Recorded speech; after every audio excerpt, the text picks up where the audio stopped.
Hello everyone, we are back. We are getting our players settled in for round 5. We are featuring Ben Rasmussen on Sligh up against Jeff Green playing Hell yeah. Blood. So Let's go. And we got Jeff Green, great Milwaukee player, wonderful business owner playing on his phone right now, texting the world that he's live. Check us out on Twitch. Big shout out to Michael with Cloud Goat Gamers. Or what is it? Cloud Goat Ranger. Cloud Goat Ranger. We love to see it. The Cloud Goat Ranger is probably the best pre-modern content on Twitch. I do like a lot of the other people who do stuff, but I'm proud of what I do.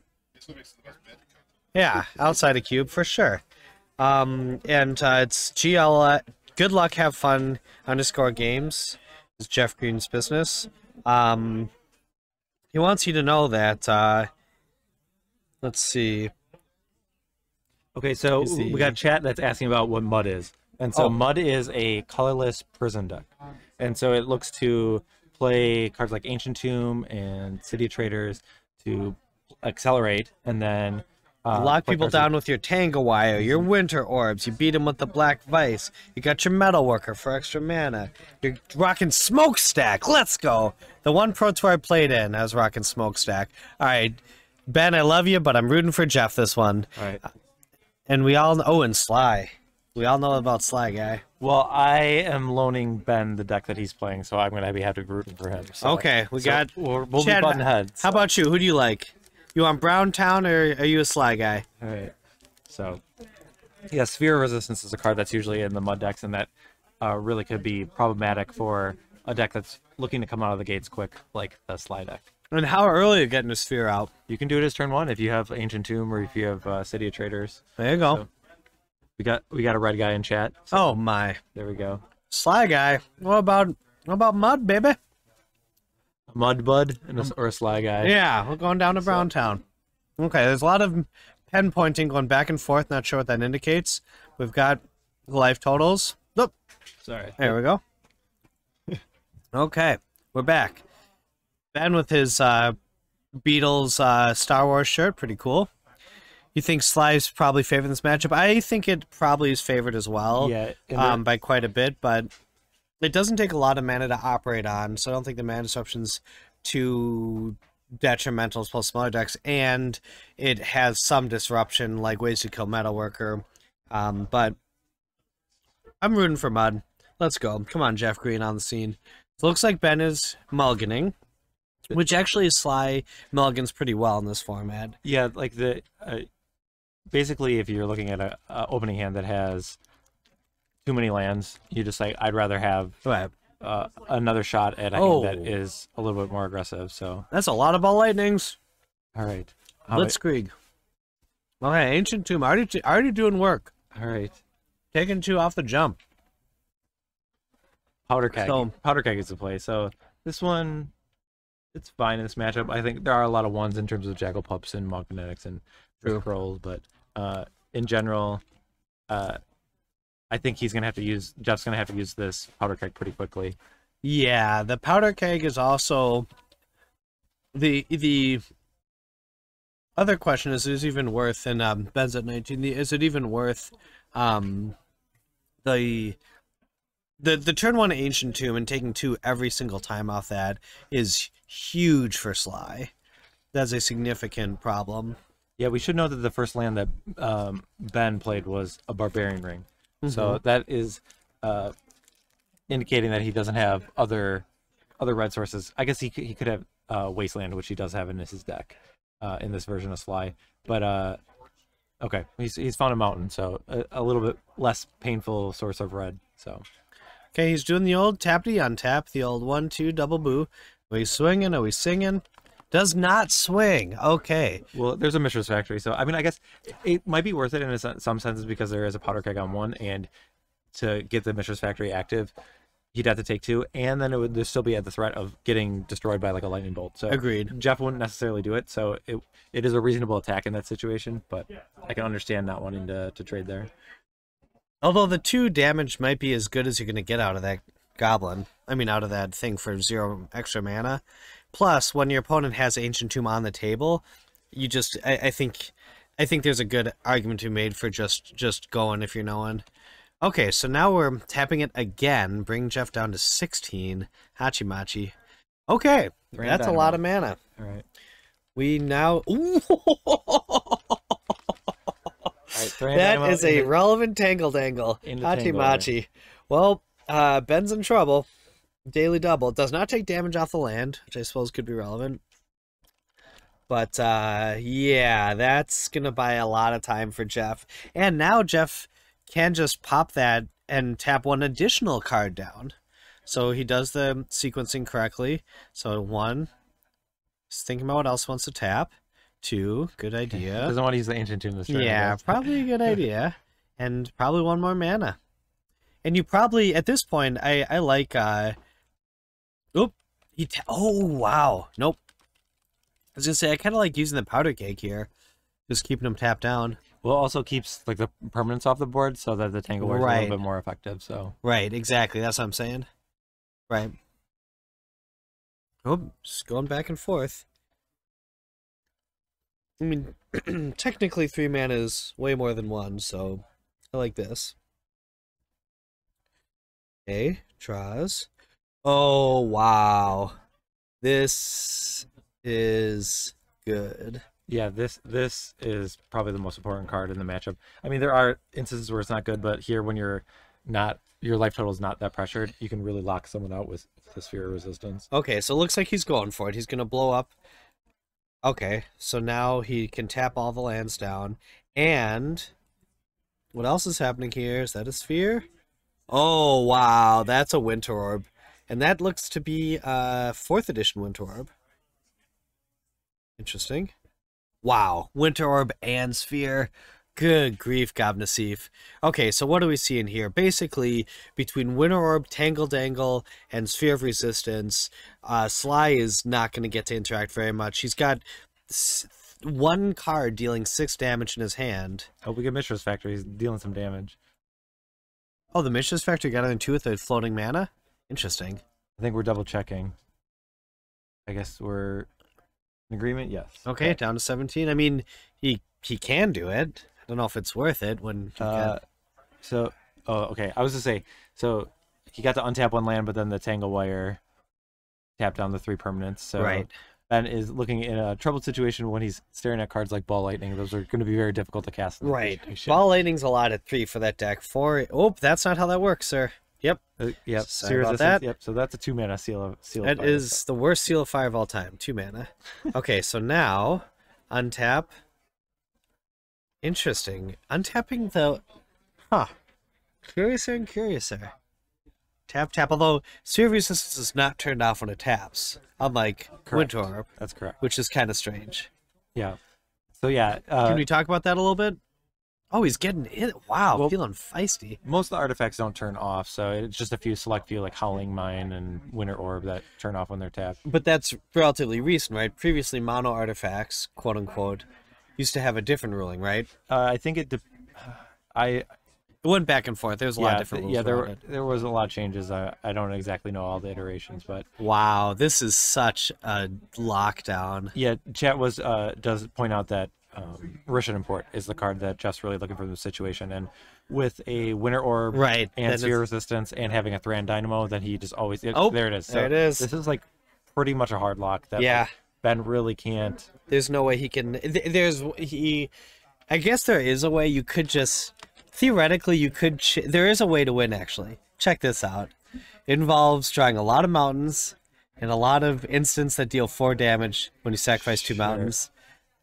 Sure, so you could draw 4. Okay, well, so Ben does have a Wasteland, so that at least can kind of get him out of this lock. But yeah, it is very problematic when with a Sphere in play and you're getting your 1 land tapped all the time. So. But there is a way he could win at 16 life, theoretically. Just has to draw all 4 Fireblasts. Sure. And a bunch of mountains. Yep. It is doable, because Fireblast only costs 1 in this instance, as opposed to 0. Okay, so we're going to swing again. So Ben is down to 13, so 1 more swing brings him down to 11. Which is... I've been missing... Not irrelevant. So staring at Ben's hand, it looks like there. I think I do see one Fireblast. He uses the Wasteland. Okay, not on the Mistress Factory. So the port is now kind of the option is there. The port's the retort. Here's the window. Well, there Jeff only has 1 mana at this point. So right, all right, here's so the window. We can deploy a 1 mana spell. Seal cleansing. Seal of Fire. Or Seal Fire. There Seal we of go. Cleansing would be a lot more exciting Yeah. in this situation, but yeah, the Seal of Fire. Oh, okay. Does Sligh have Price of Progress? Does this version have Price of Progress? No, I cut them from his sideboard. Oh, you did? Just for this matchup? No, I feel bad for Ben now, but yeah, that was a card. That was like the last card I cut on the sideboard. So. Oh wow, that's a metal worker. Now that is something that Seal needs to take care of ASAP. Well, I mean, at this point, Ben might just say, "I'm just going to use the seal on the Mistress Factory." Because it's the 2-power creature. What? I mean, You leave the metalworker there? I mean, like Jeff kind of has access to the mana that he wants because of Thran Dynamo. So I don't know. There's not too many like giant big spells that Ben's like really afraid of. What about Mastercore? I mean, Jeff can cast Mastercore to begin with. He's Sure. got Thran Dynamo and a land. So. True. Yeah, I guess you're right. Looking through the list, there's not too much to worry about. Mishra's Helix? Is Yeah. he running Mishra's Armor? I mean, Do you know about Mishra's Armor? I know Urza's Armor. Urza's Armor, that's right. 6 mana prevent a damage. Yeah, if you think run up Urza's the Armor is sword. good, wait to see Mishra's Armor. Yeah, and, um, He's the brother. That brother got the better deal out of that steal. Okay, so he did zap the 1/2. all right, we got a Mind Stone. We got a Mind Stone. 3 mana Mind Stone. So you probably want to tap down the land now, right? Yes. Well, I mean, it doesn't really matter. Certainly it does, right? Because if they untap, they have access to 3. I guess there's not that much they can do. But yeah, I think you tap it down now. Sure, that's fair. Yeah, Okay. they would have a moment where they would have access to 3 mana. Okay. And he doesn't. So not that it's super relevant at 16 life, but Yeah. it could. There are ways that this can become relevant. It's worth paying attention to. And he's already 1/4 of the way there. He's got one of the Fireblasts. Yep. So all he needs is a bunch of more swamps and a bunch more Fireblasts. Swamps aren't going to help us. Yeah. Oh, he's thinning the deck though. Yeah. Cracks the fetch. Tapping 2. Ooh, Grim Lavamancer. I mean, this is probably the best threat that he can muster at this point because it's cheap. He's able to deploy it, and here he can every use turn he can untap, and even if it does get ported, he could use it. Right. I mean, he's only got 4 cards in the graveyard right now, but I mean, eventually, Fireblast gets deployed, or he's just going to discard the hand size. So if Jeff is unable to kill Ben, at least Ben has a route where he theoretically could win. And it does deal with the Mishra's Factory, which is relevant. Yep. Yeah, you're right. Yeah, Michael cut Price of Progress from the sideboard. I think it was exactly for a moment like this. What did you put instead? I have. Well, so I was thinking like about the blue. Oh, you put. That's when you put the obliterates in. No, Yeah, he gave him 2 obliterate. obliterates for some reason. I'm not sure why. I don't know if that's correct, but Well, part of it, the reason why I cut the Price of Progress is I felt like there was a little bit of tension if you have like Wasteland, and then you're also trying to Price of Progress someone. I don't know. Maybe that just doesn't matter, and I was worrying too much. But I don't remember exactly what cards. Winter Orb is indeed unfun to play against, but it is wildly effective. This is exactly the prison you want, and I have to say this is a pretty impressive start from Mud. But I would argue that Winter Orb is tremendously fun to play with. So Indeed, maybe it evens out, and yeah, it depends. Well, that's what Einstein said. It's all relative. Yeah. Depends on what side of the bathroom door you're on. You know what time's like. I Cutting have- Price of Progress sounds like a big hachi machi kitchen tachi to me. Oh my. someone that knows you well. Yes, and knows the format well. Oh, getting in there. Getting in there. This is just an Down to attack. 15. All right. Although, again, with even increments, 15 is not that much different than 16. Sure. But I would have to imagine that at some point Ben is going to be able to deploy a non-Fireblast spell. It's definitely possible. If he gets poked by... Oh, So that's interesting. So he chooses to untap the Mishra's Factory, not the port. So the swinging, not the singing.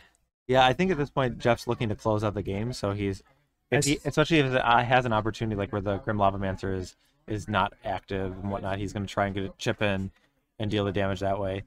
And this deck cannot play Wormcoil Engine. No, It's not in the format. it would love to. So for anyone wondering, that's what's going on with that. But yeah, No Wormcoil to boil. I mean, it usually the Mud deck usually wins with a card like Massacre or sometimes Karn, or then like Black Vise is in some lists. And when you say Karn, you mean OG Karn. Oh yeah, not Planeswalker Karn. Pre-Spark Karn. Yeah. So apparently by the lore they were more powerful pre-Spark, but I would argue that the post-Spark card is a lot more powerful than this pre one. I suppose it matters how many non-creature artifacts you have on the table. That's true. But yeah, let's go over Karn real quick. Or maybe you never get to 7 mana, and then this one's just always better. So. Well, Metalworker can pump out a Karn. That's true. Yeah, Spark don't help it there. Yeah. So let's go over the Silver Golem. Yeah, so basically, what the ability is what it's using. The 4/4 is fine, but it's not that relevant. But like you can turn your another tank. Yeah. So the pressure that Ben was trying to open up with like getting land drops and whatnot is kind of shut down with this Tangle Wire. Well, that's aggressive. Oh my. This is not where Ben wants to be. Ben is a great guy and playing a really cool deck. Takes one more, goes to 7 off the fetch. And but this is not where he wants to be. This is ugh. What do you make of the mountain selection, given that those are yours? Can you describe, can you talk about the psychology? It's a Portal Second Age. Portal and Portal Second Age have some really nice basic lands, and I really like this one, and so it got thrown into the mono red deck, and I like it a lot. No Mirage. I do have the Mirage ones. They usually go into like okay, the Fireblast is live. 2-color decks. There it is. But why the Mirage and the 2-color decks? We got on to 11. I don't know. Because that's the way it is. That's the way it's got to be.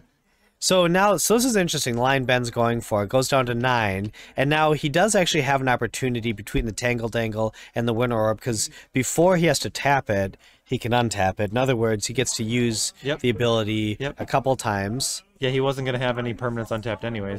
So might as well use it. So I mean, this doesn't actually look that bad. Yep, 7 to 7. I mean, I think Jeff's clock is quicker and more consistent, but well, they're both doing each other 2 a turn. Yeah.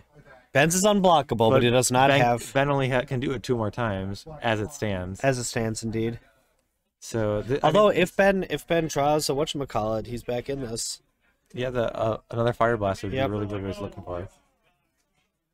Okay, so Jeff played this really well, by the way, I have to say. So the Mud deck, what's really important is the sequence of how you play your cards. The players are both 4-1.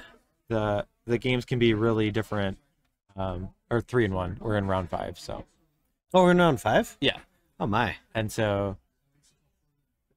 yeah, the sequencing of your cards with Mud can be really important, and it can be the difference in a lot of games. Okay, we're cracking the Mind Stone. Nuck if you buck. Let's draw and see what he saw. Oh! Another Sphere of Resistance. Well, that's going to make those...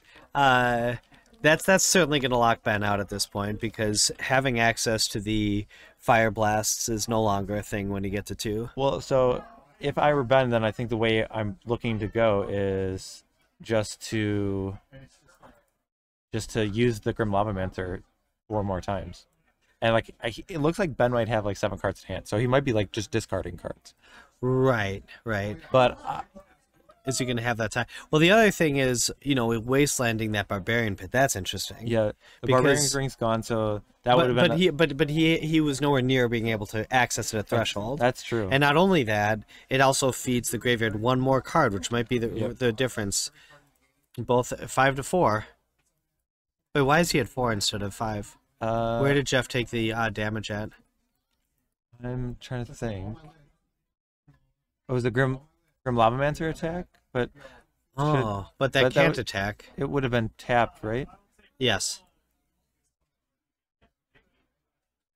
I'm not sure why the Wasteland there. That doesn't make a ton of sense to me to a certain degree. Also not sure why Jeff said 4, which is wildly relevant versus 5. Yeah, they were both at 7, and because the Grim Lava shouldn't have been able to attack because of Tangle Wire. Didn't take a mana burn. It no longer exists. No. Even though I did have one floating off the whatchamacallit. In there? Like somewhere. Alright, so Ben will fall to, I guess I'm gonna put Jeff at 4 because that's what the players have him at. So Yeah, we might have missed something, but I don't know what it was. Chat, you see anything we missed? Okay, so Ben's untapping. We've got the opportunity to zap one more time. and so now Jeff's going down to 2. 0-0. Yeah, down to 2, which is very strange to me. Yeah, I don't And think Ben is that Grim going Lavamancer to was able to discard attack, right? here. 1, 2, 3, 4, 5. Does he have 8? Is he gonna discard a ball lightning? Is that what you would discard? I think you discard anything Jackal Pup. because somehow you just won the game. This doesn't make any sense to me. Unless he draws a Mishra's Factory to pump the other Mishra's Factory. I don't understand what happened. And also, again, if he didn't sack the land to blow up the other land, he would have been gravy in the Navy. Because he would have had another turn. Yeah. He would have had one more turn. So I am very confused as to what happened. Both the line that Jeff took when he had it in the bag, as well as how he got down to 3 instead of 2. All right. So it looks like I think Ben was able to take that down. So after a start that looked very demoralizing for the red player, the game kind of dragged out. Like Jeff didn't deploy a big threat like a Masticore or something that could close out the game, and Ben with the help of Grim Lavamancer really kind of pulled a lot of the weight there. I mean that guy dealt 8-10 damage. Yeah. I don't. And Well, so, not only that, also the Wasteland line, every little thing, and also again, why use the Wasteland? But I still don't get where he took the 1 damage from. I don't think that was correct. I think they made a mistake. yeah, I'm not sure there, and because I thought I had them at 7 each, so I don't know. It's something that maybe we can discuss with the players later, but I think at this point it's not like we can go back to that game state and try and like recreate it. So Right, legally there's nothing to do, but and also he just conceded, as opposed to going to the turn and having that discrepancy. So do We we attacked with Lavamancer from 16 to 15. Yeah, I think we had that Right. one, but let's try and find the deck list for these players and see if sideboarding changes. So the one big disadvantage with the mud deck is you don't typically get a ton of mileage out of your sideboards. But here, I was gonna say, Well, Caltrops is not nothing against. Typically the card you do see is Crumbling Sanctuary. So that's a 5-mana card that like your life total basically becomes your library. Yeah. And whenever you take damage, the cards get exiled. Yep. But here we see Caltrops Which is quite good And this when is you're from- staring down a 3-mana 6/1. Yeah, definitely is a card. Which that's also another reason for Ben not to have discarded the Ball Lightning. Not that Jeff doesn't know he's got Ball Lightning in the deck, but wildly relevant. Heads up play, well played by Ben Rasmussen. B-Raz in the house. So cards that are in B-Rez's deck. So Overload, so that's a way to deal with artifacts. There are 2 copies of Pillage, which I don't know if there was ever a spot where Ben would have been able to cast a 3-mana spell in that game, but I still think that is a card that you probably bring in. That was one of the cards that I added to his sideboard that I thought would help out in more matchups than it was something I was trying with. So we'll see if the Pillages come in and are able to get put to use against the mono brown deck. So I mean the liability is the 3-mana sorcery and card with Winter Orbs and Rishid Imports and Sphere Resistance, you're not guaranteed to cast Pillage. So but then so the Pillage Overload, there's a copy of Overload, and I mean you might bring in a card like Pyrokinesis. There's a copy of Pyrokinesis. I don't know if that's a card that you're interested. There's not very many creatures. Well, Pyrokinesis is a sorcery. No, it's an instant. Oh, it's an instant. Okay. You think of Pyrotechnics. Oh, yeah, Pyrotechnics. So Pyrokinesis does kill the Mishra's Factory. It also kills the 1/2. Yep, and you might be able to snipe Masticore if you're roll lucky. Right. But no, so Berry is destroy and it cannot be regenerated. Correct. So that actually is really good against the Masticore. Yep, Um, absolutely. Okay, so we're heading into round 2, game 2, and Ben is up a game. Sligh kind of stole the game there. Not stole, but got away with a win that likely should not have by the books. Okay. All right.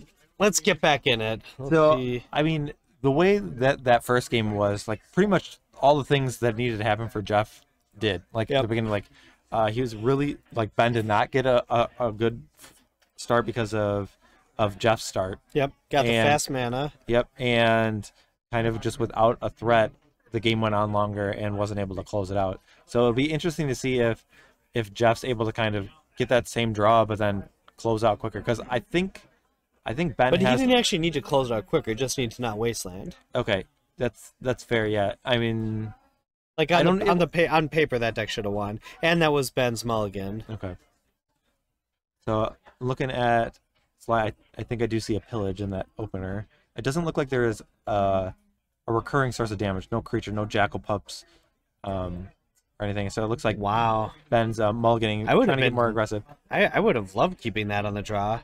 With 2 lands, you're disrupting, I guess, because in a matchup like this, you're not, I don't know.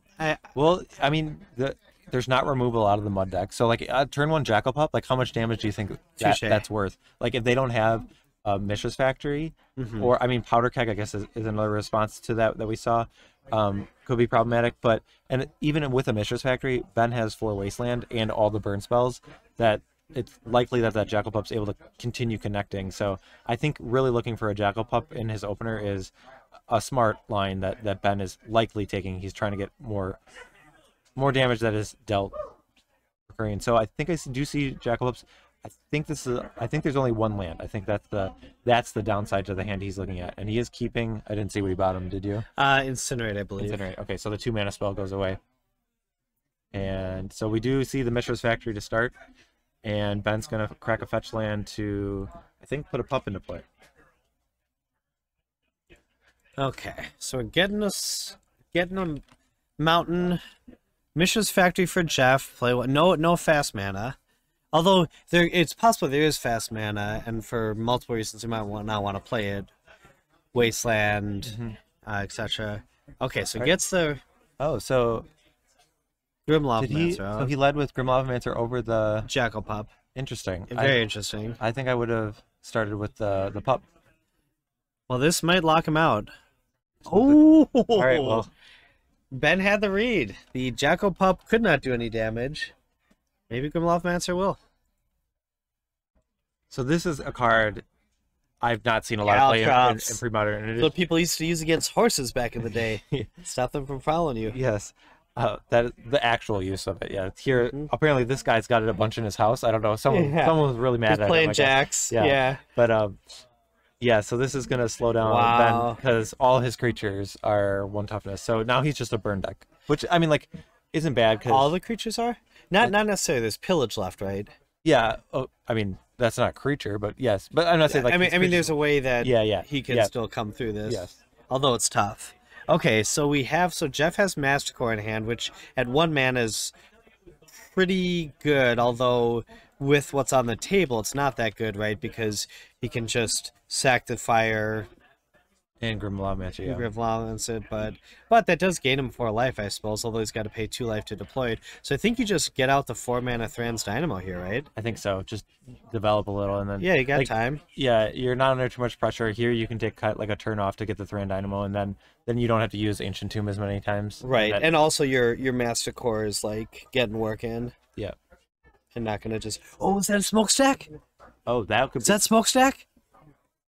That would be an interesting card to deploy here. Oh, all right, we're getting out early. All right, let's go. It's going down. Okay, Smokestack. This is when I played on the Pro Tour. So Smokestack is a 4-mana artifact, one of my favorite cube cards of all time. During your upkeep, you may put a counter on it, and during your upkeep for each counter, whoever's turn it is, they got to sacrifice a permanent. Now you can stack this appropriately. Any card that's symmetrical is not actually symmetrical, and this is a great example of it, because you are in a position where at any time you can just sack the Smokestack or keep pumping it, and you also get to stack before you pop. So this is another situation where I think it's nearly impossible for Ben to win. Well, so Ben's gonna look to like deploy more permanents. Like this Jackal Pup is just Right. like getting fed into the Smokestack. Not only that, he's feeding his graveyard, yeah, which is not irrelevant. So, but the problem is Jeff, if he takes it up to 2, then it might be outpace Ben, especially with Ben on 1 land. This is But that's true. Although Ben's deck can do quite well while just feeding their hand. Like, you know, Jeff's taking damage off his land. Like, Ben can be in a situation to go to no permanence and come back, right? yes. So yeah, you could sit as long as like Jeff's not attacking, then you could just say, I'm gonna let your Smokestack, right, get rid of your permanents. Yeah. And here's the other interesting sub-game is he not playing the land because he doesn't have it, or is he baiting Jeff right now? So I think given the way the turn 2 he missed his land drop, right? So I think that would tip Jeff that he doesn't have another land. It could be he was drawing lands after that and he didn't want to play it.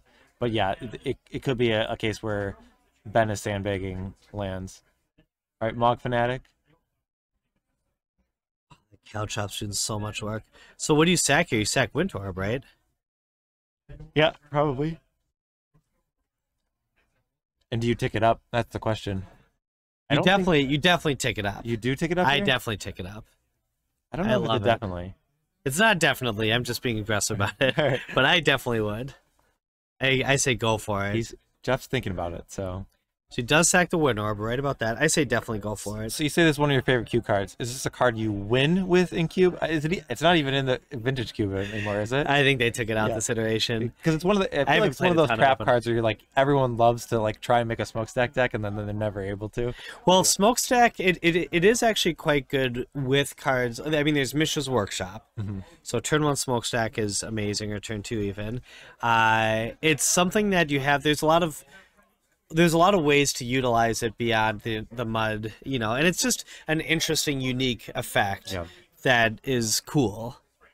Like, that's what I like about it. But yeah, I don't know if I win as much as I don't know if I win with it more, or if I sin with it more. I don't know if it makes me a bad person, but like I get excited like when I like basically win a game with Smokestack. Like, it makes me feel good. All right. So Masticore comes down, that quick work, Ben says... I was going to say, you Masticore, you ping down the goblin, I mean the, whatchamacallit, that's all she wrote. Doesn't want anything more to do with it. Nope, Smokestack bringing that smoke, baby. Bringing that smoke. Knuck if you buck. Alright, Cloud Go Ranger, given the best pre-modern coverage in the world. If you're enjoying it, you be deploying it. Please tweet us out and bleed us out. We're 1-1, Jeff Green, B-Ras, Sligh versus Mud, a classic matchup.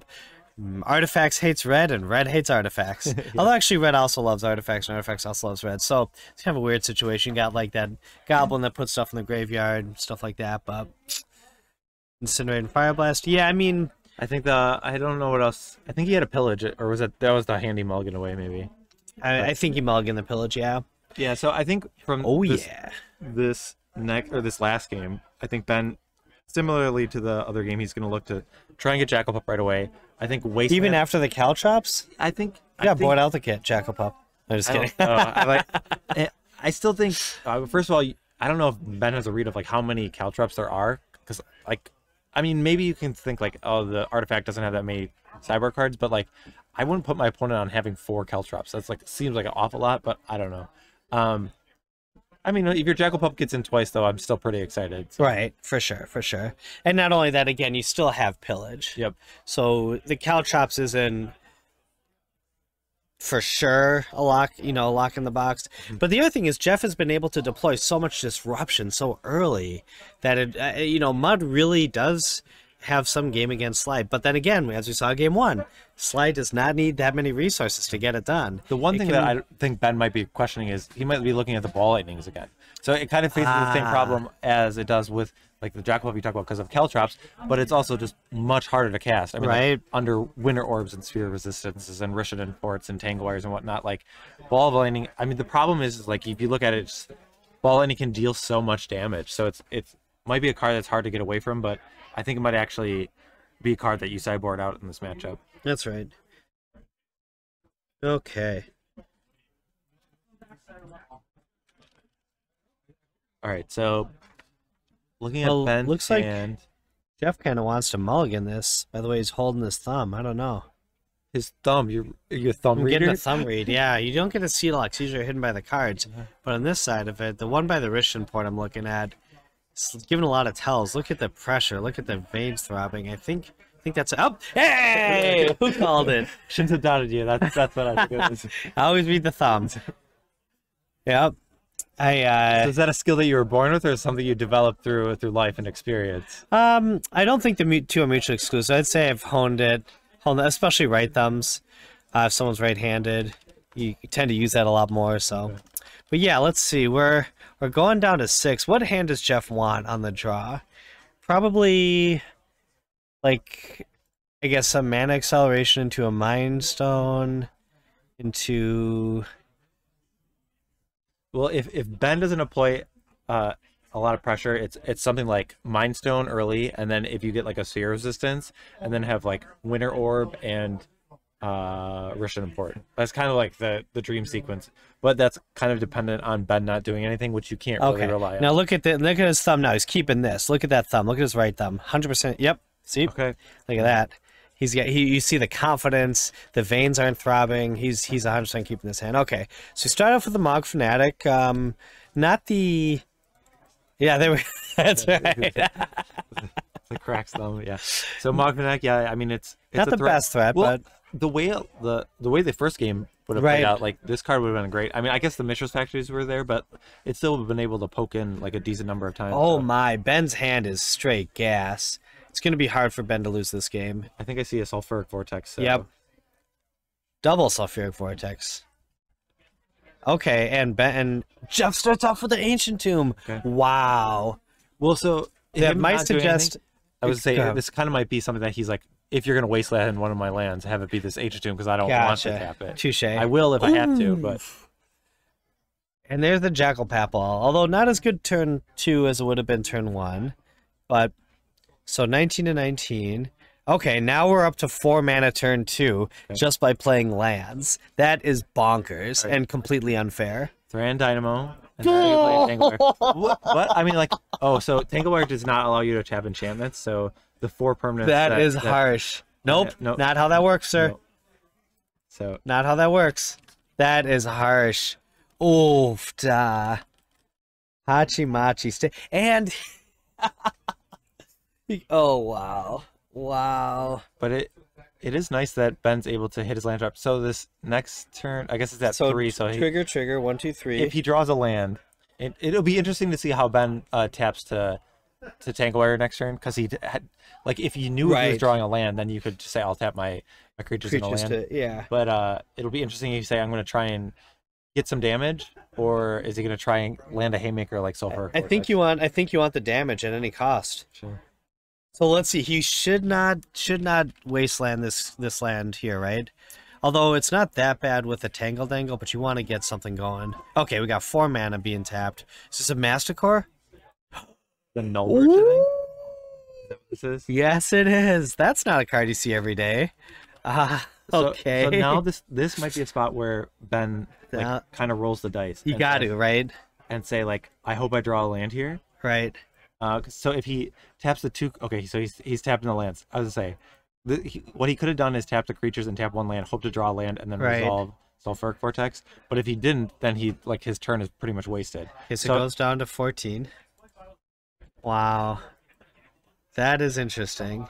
And 14 is really 11 because of what's damage is represented on the board. Okay, so you tap 2 here, 1. And your Wasteland. Although, actually, you might, in this turn, you might think about tapping the Null Breach. Oh, interesting. Okay.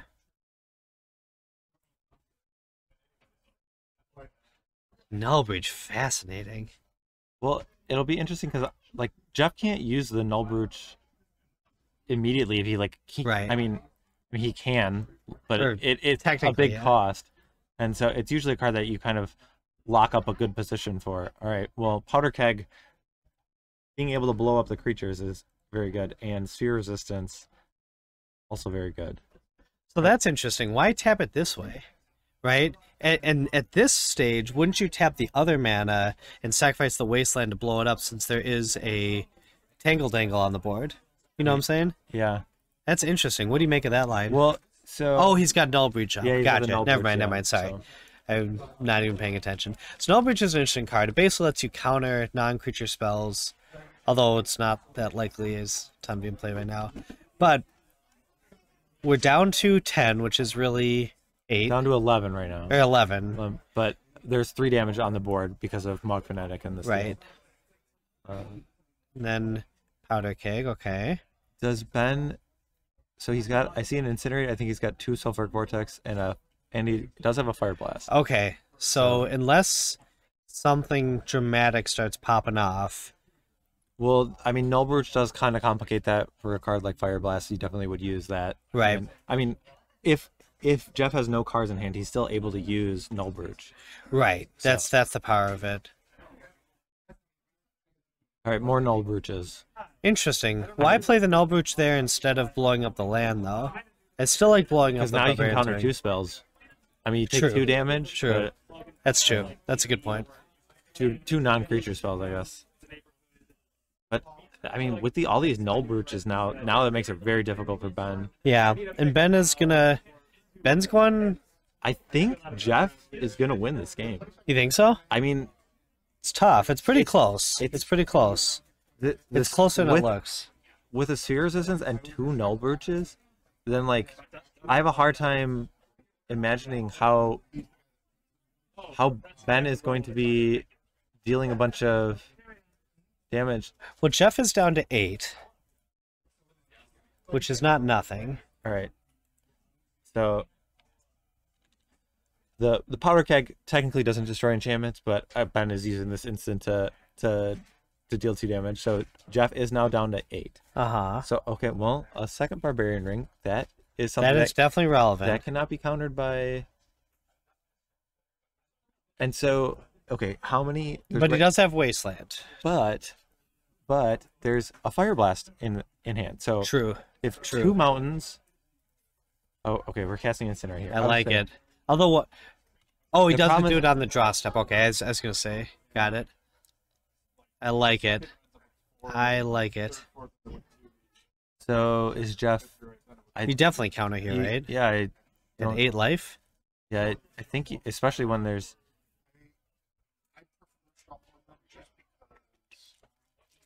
I think I would.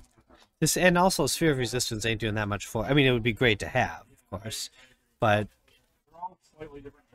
So interesting. This line allows Ben to make sure Jeff doesn't draw no more cards as long as he's got action, right?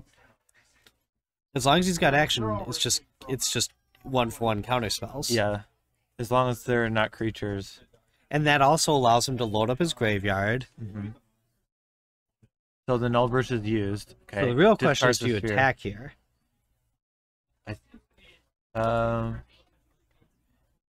And that is a tough question because the 2 life going from 4 to 6, Yeah, especially when he's got. I think I would take this turn off. From Yeah, attacking. agreed. There we go.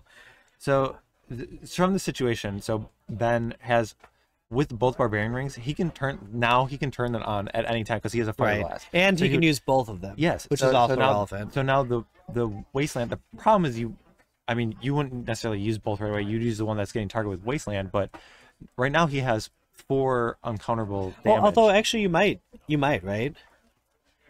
Might what? You them might both? use them both. Well, you wouldn't want to because you want to keep mana in play as long because there's a sphere resistance in play.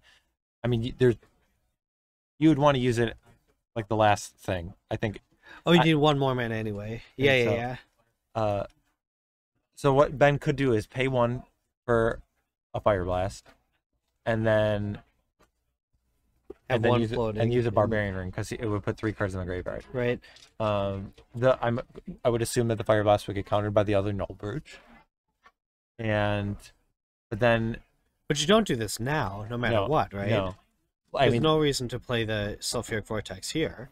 I mean, I guess you're loading up your graveyard. I guess no, because it just makes him tap. Yeah, it's not like he has to spend any cards. So yeah, the Sulfuric Vortexes just are kind of like dead now. Okay, there we go. Okay, upkeep, draw step. Funny enough, the card he really wanted to see there was Ball Lightning. Yes, ironically, so a creature that can't be countered by Null Breach. Yeah. So the 1 extra mana you activate your Mistress Factory with here, right? With the 1 extra mana you activate it. Yeah, and just I think I would. And then you just thinking. I guess you don't. Well, then you have the still same problem as you're right. you might not want to trade the 2 damage. You're right. Yep. All right. Okay. Fireblast to force Null and Vortex GG. Huh? So he's thinking about it. Because now... So if he does... Actually, this is interesting. If he does it now, he can do it. If he wastes now, he can stop it. This does stop it. Yes, because Ben has used 3 mana, yes. Which is another argument for pumping up the Mistress Factory. So he should have pumped it just to give himself the option. So with this Barbarian Ring getting targeted, yeah, this is problematic because then Ben, I don't think he can turn on this Barbarian Ring at this point. Nope. Cannot. So Precious 2 life is... But it also means that Jeff is going to take 2 additional damage here, if Ben wants, which is quite relevant. Oh, we forgot the... Oh, that is huge. What? A 1 mana spell that does 2 damage. Well, Okay. 2 mana, essentially. Yeah. That's huge. So... You got to play whatever. Play anything here. And yes. then if this gets countered, then you could use... Then you fire... Oh, okay. So... Yes. Very good. Well... 100%. Okay, this makes him... Yeah, take 2. Yeah, take the 2. So now we're at 6. Now things are interesting. And he also gets to draw the card. So it's a land. Is very, very relevant. But because that other land got blown up. Your Mind Stone. Yep, that's what you do. Because your opponent's not casting 2 spells anyway. Okay. Alright. But so if this... So you cast... Seal of... Oh, okay. Good question, EOI. Very good question. Why did Jeff draw before Incinerate last upkeep? Because he wanted to do it on his draw step so that he could make him discard. And why didn't Ben Fireblast plus Rings when he had the chance? Right, why didn't he Fireblast plus Rings? I think the idea is he didn't want to get rid of 2 mountains at that point in time. Gotcha. I think that's the biggest thing is Ben was hoping that... Because I think Jeff did spend a turn where he didn't Wasteland earlier. And so Ben kind of has to play that... He's gonna try and wait to Fireblast toward the end because he does need his mana. Okay, so this is interesting. So he got away with it. So now he has a double Null Breach activation again, even without the Wasteland. Well, okay. He did have it last turn, but it would have cost him 2 life. Right. That's what I meant. And the Barbarian Ring does 2 damage, correct? Yep. So we're at 4 essentially. So this is as close gets. I think, like, what Ben is going to try and do is try and deploy... This is great magic, by the way. Try and deploy 2 spells. It's funny that I have him playing Seal of Fire instead of Shock, and Shock would be much better in this instance, because he could do it at any turn. And no Price of Progress. Well, yeah, so all the card choices he got Ben, Michael. I've heard him, so... He got Cloud Goaded. Yeah. Ben got Cloud Goaded. All right. I would have had a Lava Dart, though. Yeah, where's the Lava Dart? Yeah. All right. Okay. So here we have a 2-mana Seal of Fire, which is extremely relevant. Okay. And then 1 mana floating. Does he have another follow-up? Nope. He just uses it to... Interesting. Because it's a Sorcery Suite spell. Yeah. It's interesting because he has another one in hand, which I kind of would like him to deploy here. Oh, unless he's second Guardian? Oh, he got the port. That's fascinating. No! Why port the mountain when you can port the Barbarian Ring? I am curious about that line. That does not make sense to me. We do have Oh, I would say Pillage, but that's gonna obviously get countered. So Interesting. when did he have the? Did he have that second Seal of Fire last turn? Yes. So why didn't Ben play Good question. the other? Because that would have made Jeff take 2 damage, right? Correct. Or did he have? Oh, But you do it either way. You do it either way.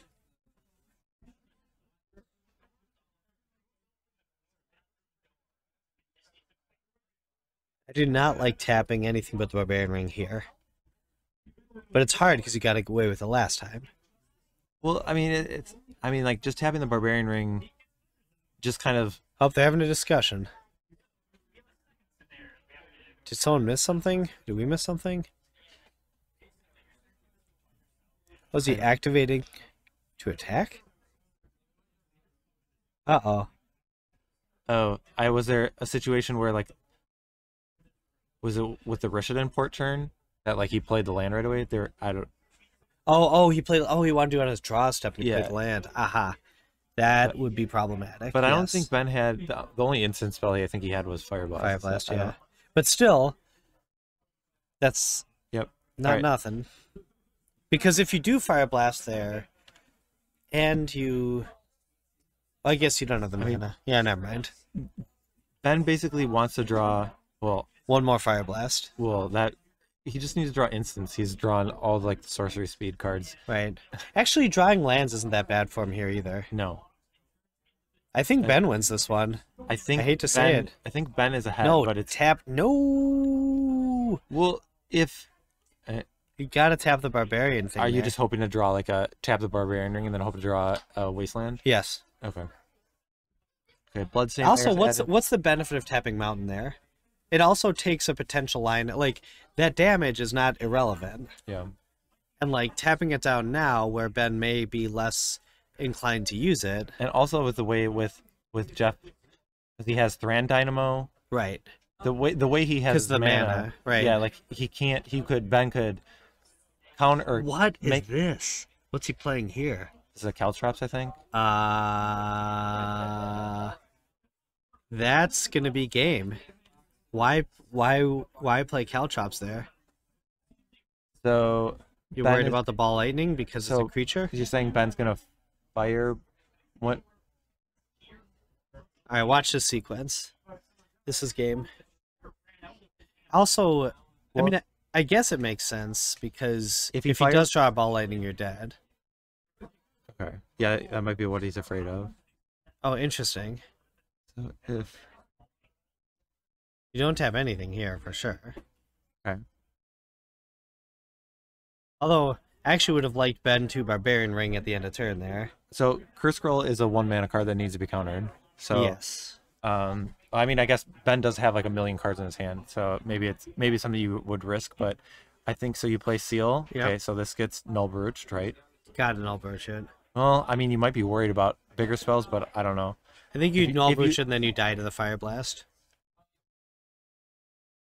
Yeah, and when you say die to the Fireblast, you'd get to take 2 from your Ancient Tomb, and then you'd be at 2, and the Barbarian Ring would finish you. But yeah, so I think this is going to put Jeff in a spot where, yeah, I think Ben has enough spells that he's kind of able to test him, basically making him tap the Null Broach with an Ancient Tomb, and that will give Ben an opportunity to use the Barbarian Ring and finish him off. Yep. That is Caltrops that was played, and it's something that we saw in good effect in the previous game, but I think here Ben had... Oh, right. That's a good point as well. It's possible he sideboarded... Oh, Ben's at 15, not 16. Not that it matters, but it's possible he sideboarded out the ball lightnings. Yeah. That's a good point. It's a very good point. Yeah, so Jeff really thinking about, like... Although, but even if it's not... Yeah. If he can use the Null Broach on this 2-mana spell. And I think... I think you kind of have to. You have to, 100%. Because otherwise, it's one way, half does the other with your Ancient Tombs anyway, right? Yeah, because otherwise, if you go to 4, then on a future turn... Okay, so here... Yep, it's a 4-mana. Oh. Interesting. Interesting line. Okay. I guess that makes sense. So couldn't he have just Fire Blasted, then Jeff had to take... Yeah, 2 off of that. So he's at just at 4 now. Ben has a Fireblast in hand. And so... But I think Ben should have this, right? Yeah. Well, no, not necessarily. Because...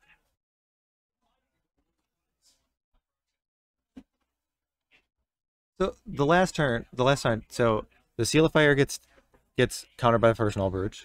Then you cast Fireblast. You obviously that gets used Ancient Tomb so he takes 2, so he's down to 4. Uh-huh. Oh, okay. Then, yeah, so I was thinking he'd be at 2. So I guess that doesn't work exactly the way I thought. I guess you would have to play Curse Scroll. Yeah, and play the Curse Scroll. Hope he takes 2 for that, and then you get to Fireblast him. Correct. I think that's probably the line I would have taken. Correct. Interesting. So there's it doesn't matter now because any threat is now he has. It does because Jeff has 2 activations of a Null Brooch that he doesn't have to take damage with. Right, except that he's going to have 3 threats to deploy. Will he? Yes. So he has Curse Scroll. You play Curse Scroll, gets countered. You play Fireblast. No,